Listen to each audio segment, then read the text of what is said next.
The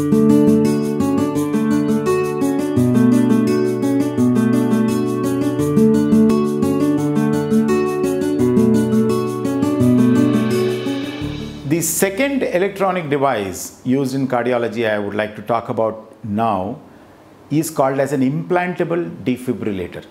Implantable cardioverter defibrillator is also used commonly, so it becomes an abbreviation called ICD. Now, what is an ICD? As I said, ICD is an electrical/electronic device used in the treatment of abnormal heart rhythms.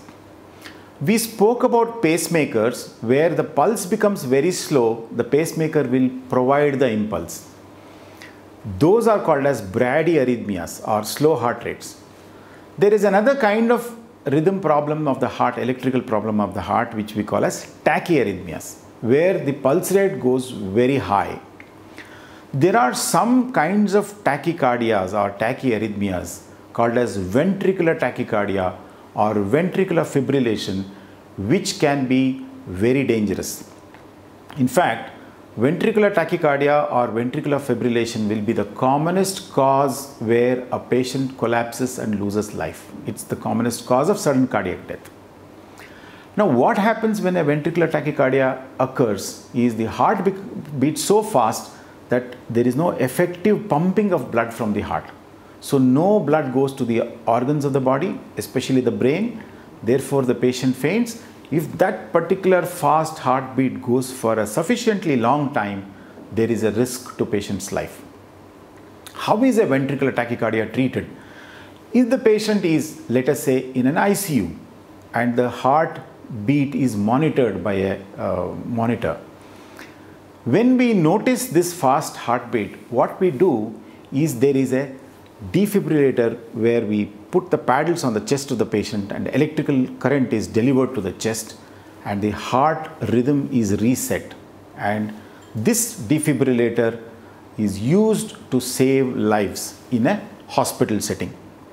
Nowadays, automatic external defibrillators are also available in airports and malls, and people who know how to use them can use them if a patient collapses in those circumstances, and lives can be saved. So defibrillator is a life-saving technology. Unfortunately, if there is a patient who is prone to developing these ventricular tachyarrhythmias frequently, we cannot carry a defibrillator around that person. So what scientists have done is they have discovered a device which is like a pacemaker, like a watch-shaped device, which can be implanted under the collarbone on the left side usually, and wires will enter into the heart through the vein from the left side, and this device will monitor the heart. Supposing at any point of time, if there is a very fast heartbeat, a patient develops ventricular arrhythmia, ventricular tachycardia or ventricular fibrillation, the wire carries that impulse to the device, and the device can sense that there is a catastrophic event going on inside the electrical system of the heart. Then the device is capable of charging itself and delivering a shock so that the heart is reset. So it is an internal defibrillator, like how we give an external defibrillation. So therefore, an implantable cardioverter defibrillator can abort a patient's demise. It can stop a ventricular tachycardia, it can reverse a ventricular fibrillation, and therefore it is a life-saving technology.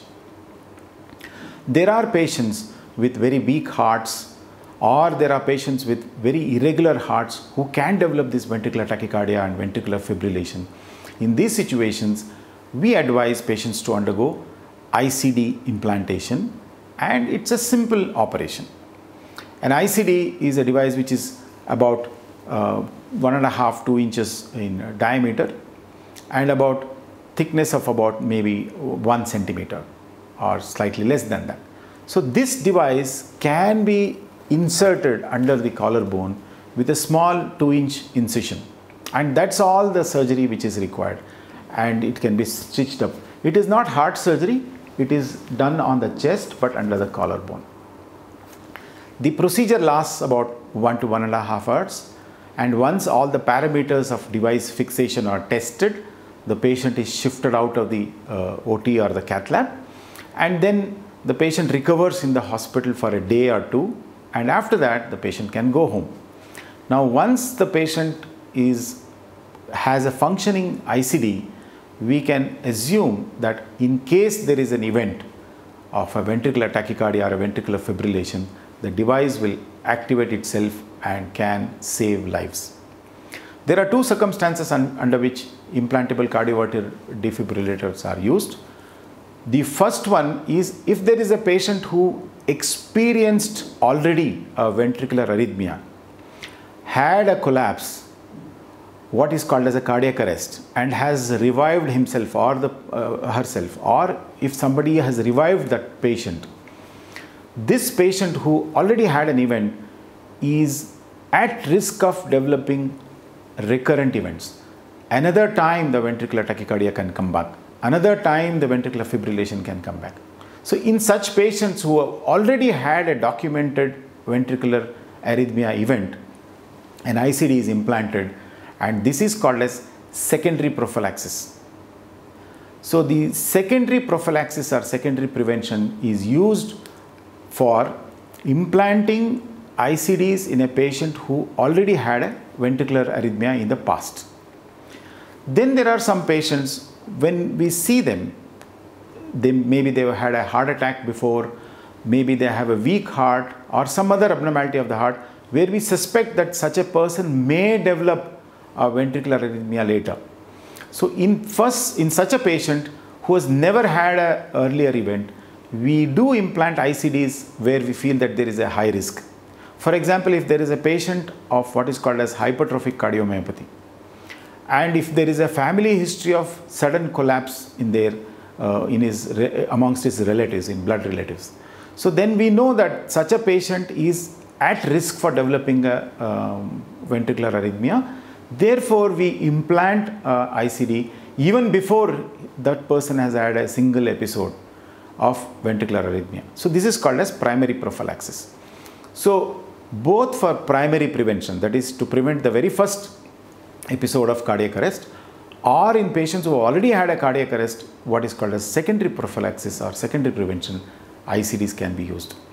Now ICDs again are very simple devices. There is no maintenance required. Periodically these ICDs are checked, but once an ICD is implanted, the patient can go about in normal life. Usage of various electrical devices at home, including telephones, microwaves, refrigerators, television, all of this is allowed and there is no bar on using them. Again, like in pacemakers, MRI compatible ICDs are now available. Earlier, if ICD is implanted, such a patient could not go near an MRI and get a scan because the magnetic field of the MRI would spoil the ICD circuits. But now ICDs are available which are MRI compatible. That means even after implantation of an ICD, for some other reason, if the patient has to have an MRI, they can safely go and get the MRI. Again, like in pacemakers, when we go into the airports or other buildings where handheld scanners or walk-through metal detectors are used, this will not interfere with the working of the ICD. So ICD is a life-saving technology. It is important for preventing cardiac arrest or preventing patients from suddenly dying when there is ventricular arrhythmias, and it's an easy operation and can be performed in our hospital wherever the patient requires this. In our hospital there is state-of-the-art equipment, the most recent ICDs available, and if at all somebody needs this, we can counsel them about what kind of ICD suits them best and whether an ICD is required, and in which case we can also implant these devices safely in our hospital. Thank you.